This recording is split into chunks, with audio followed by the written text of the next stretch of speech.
ನಿಮ್ಮ ಹಳೆಯ ಚಿನ್ನದ ಒಡವೆನ ಅಧಿಕ ಬೆಲೆಗೆ ಮಾರಬೇಕೆ? ಆಟಿಕಾಗೆ ಕಾಲ್ ಮಾಡಿ 8880 ಅಟ್ಟಿಕಾ ಗೋಲ್ಡ್ ಕಂಪನಿ.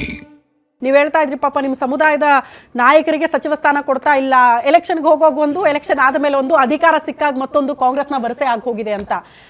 ನೀವೇ ಸರ್ ಅತಿ ದೊಡ್ಡ ಶಕ್ತಿ ಕಾಂಗ್ರೆಸ್ಗೆ, ಆದ್ರೂ ನೀವೇ ಅದನ್ನ ವಿರೋಧ ಮಾಡ್ತಿದ್ದೀರಾ ಅಂತ. ಇಲ್ಲ, ಶಕ್ತಿ ಅಂದ್ರೆ ನಮ್ಗೆ ಕೆಲಸ ಕರೆಕ್ಟ್ ಆಗಿದ್ರೆ ನಾವು ಶಕ್ತಿ ಕೊಡ್ತೀವಿ ಯಾರಿಗೇನ.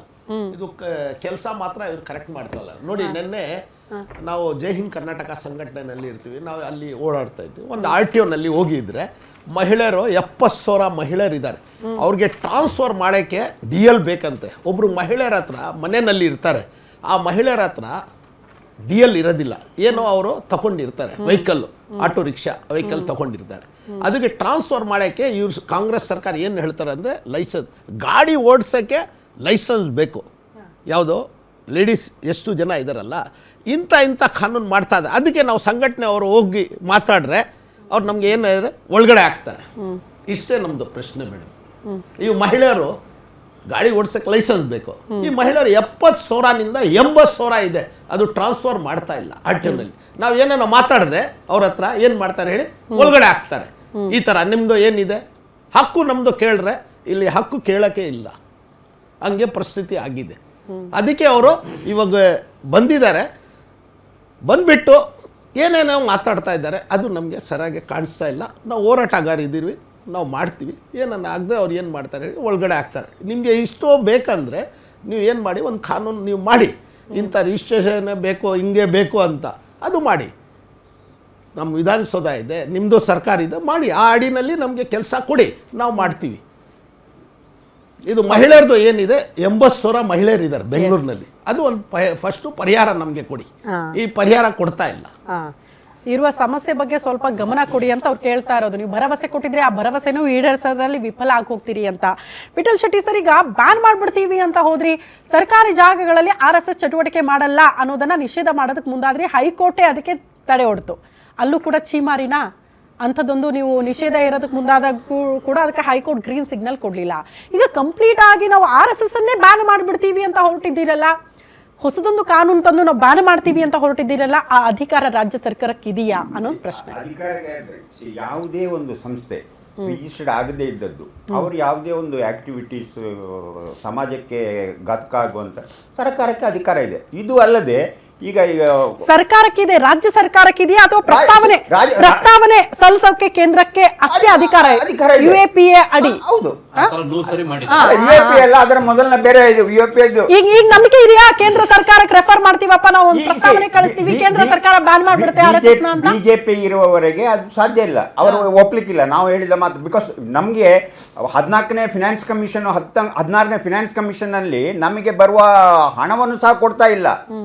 ಅಂತ ಒಂದು ಪಕ್ಷಪಾತಿ ಸರ್ಕಾರದಿಂದ ನಾವು ಕೇಂದ್ರ ಸರ್ಕಾರದಿಂದ ಯಾವುದೇ ಒಂದು ನ್ಯಾಯ ನಿರೀಕ್ಷಣೆ ಮಾಡುವಂತಿದ್ದಿಲ್ಲ. ಆದರೆ ನಾವು ರಾಜ್ಯ ಸರ್ಕಾರದಲ್ಲಿ ಇದ್ದುಕೊಂಡು ರಾಜ್ಯ ಸರ್ಕಾರದಲ್ಲಿ ಯಾವುದೇ ಒಂದು ರಿಜಿಸ್ಟರ್ ಆಗದ ಸಂಘ ಸಂಸ್ಥೆ ಇದ್ದರೆ ಅವರು ಯಾವುದೇ ಒಂದು ಆಕ್ಟಿವಿಟೀಸ್ನಲ್ಲಿ ಯಾವುದೇ ಕಾನೂನಿನ ಪ್ರಕಾರ ಇಲ್ಲದ ಆಕ್ಟಿವಿಟೀಸ್ ಆಗಿದೆ ಅವ್ರನ್ನ ಆಕ್ಷನ್ ತಗೊಳ್ತೀವಿ.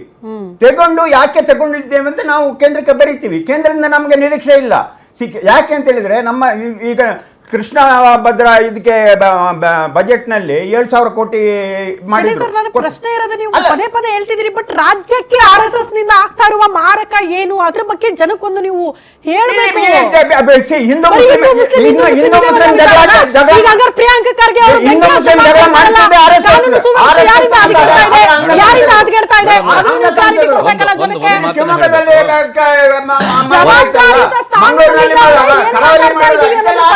ಇಲ್ಲ.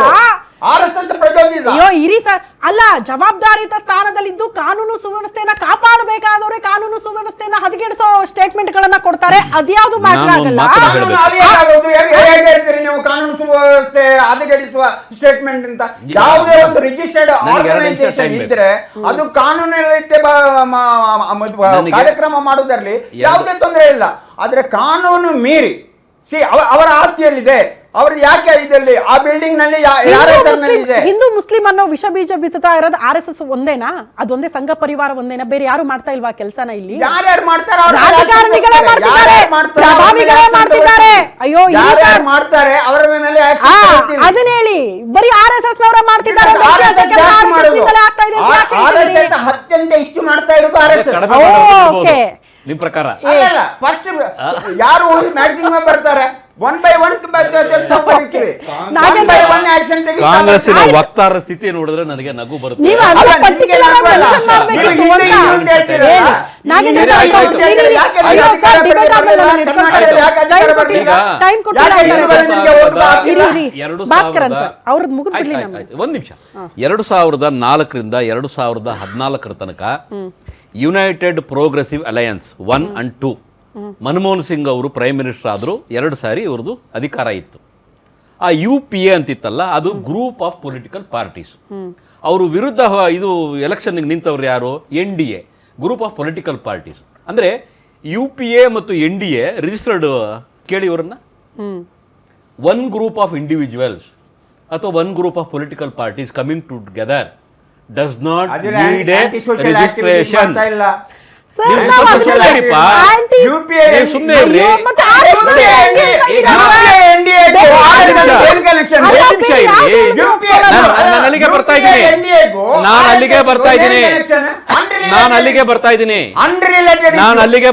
ಅನ್ರಿಲೇಟೆಡ್ ಅಲ್ಲ.